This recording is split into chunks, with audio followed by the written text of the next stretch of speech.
Hi, this is Ned from Glitter. We have a new record coming out. It's our fourth full length, which is new to me. It's my first time doing a fourth album.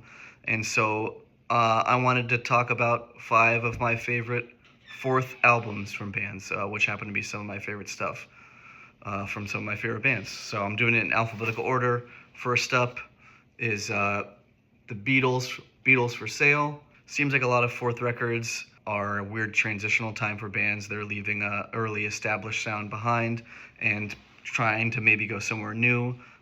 This to me feels like the end of early Beatles stuff. They're still an early rock and roll band. This is an early rock and roll record, but they're kind of going someplace new. Up next, have Fugazi's Red Medicine.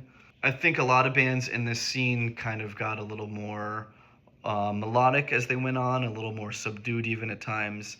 Fugazi's not quite there yet with Red Medicine, but they are on the way. There's some kind of weirder songs like Birthday Pony and stuff that you don't really see elsewhere, that they're kind of messing around, but it still has that really driving, groovy, aggressive stuff that they're known for, and that kind of experimentation makes this one of my favorites. This is the one where I'd say it's not my favorite from the group, but it's still an amazing album.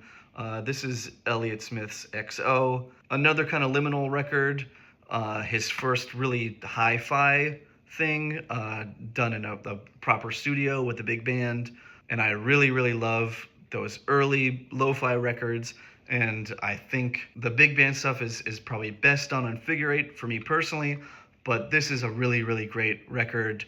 One of the best songwriters of all time, just captured in a really beautiful, lush, full-bodied sound. And then, of course, we have the Smiths, Stranger Here We Come. Smiths don't really feel to me like a band that's really growing. Obviously, they're doing different things, but they're always executing these really tight, jangly, and somehow eccentric songs super, super well. And it just so happens that this record has some of my favorite Smith songs on it. You can kind of hear the band unraveling at the seams, and there's something kind of nice about that in a weird way. And then finally, last but not least, Sonic Youth's Sister. The 80s SST era saw Sonic Youth kind of going all over the place, from kind of noisier stuff to art rock to some kind of melodic, aggressive, kind of weird stuff. This kind of encompasses all of that to me. Recording is awesome. Art, per usual, is really cool. And it's just one of those really great 80s